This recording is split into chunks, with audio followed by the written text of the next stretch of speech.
The Stoic Sentinel, recognizing envy and falsehood. The morning preparation and the reality of danger.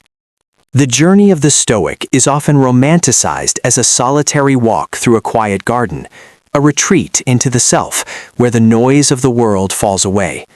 This is a dangerous misconception. The true Stoic life is lived in the forum, the marketplace, the Senate, and the crowded streets, places teeming with the collision of human desires. To navigate this landscape without losing one's own soul, one must accept a fundamental, often uncomfortable truth, that the world is populated by individuals who are spiritually sick. These people are not merely annoying or difficult, they are, in a very real sense, dangerous. They are dangerous not because they wield physical weapons, but because they carry the contagion of vice. Just as a physical plague spreads through contact, the diseases of the character, envy, falsehood, bitterness, and treachery, can infect those who are not sufficiently guarded. Marcus Aurelius, the emperor-philosopher, understood this necessity of defense. He did not wake up expecting a paradise of benevolence. He began his mornings with a rigorous mental preparation, a steeling of the hegemonikon, the ruling faculty of the mind. He told himself, "Today I shall meet people who are meddling, ungrateful, aggressive, treacherous, malicious, and unsocial." This was not an act of cynicism or pessimism. It was an act of armoring. He recognized that to walk into the world unprepared was to invite spiritual disaster. He understood that these dangerous traits arise from ignorance of what is truly good and evil. However, understanding their origin does not mean exposing oneself to their damage.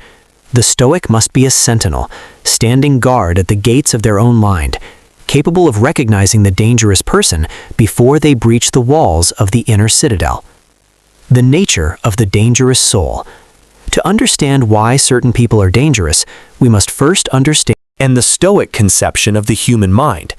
The Stoics believe that the human soul is designed by nature for reason and social cooperation. When a person operates according to reason, they are truthful, just, and content with their own lot.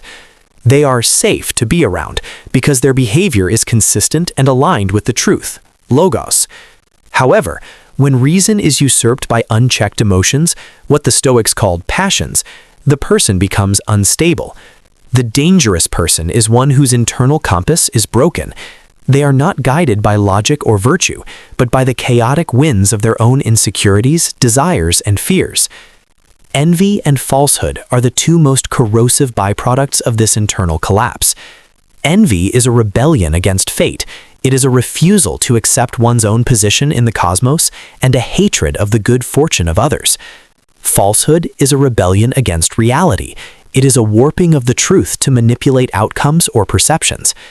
When you interact with a person dominated by these vices, you are not interacting with a rational agent. You are interacting with their malfunction. They are dangerous because they are unpredictable. A rational person will act in your best interest if it aligns with justice. An envious person may act against their own interest just to see you fail. They are willing to sink the ship they are riding on, provided you drown first. The pathology of envy, the glitch in the soul. Envy is the most insidious of the dangerous traits because it is the most hidden. It rarely walks naked in the daylight. No one introduces themselves as an envious person. Instead, envy clothes itself in the garb of fairness, critical thinking, or concern. The envious person knows that to admit envy is to admit inferiority, so they repress it, forcing it into the shadows of their behavior, where it festers and turns into malice. The Stoic observer, therefore, must look for the glitch in the interaction, the moment where the mask slips, and the true feeling reveals itself. The danger of the envious person lies in their perception of life as a zero-sum game.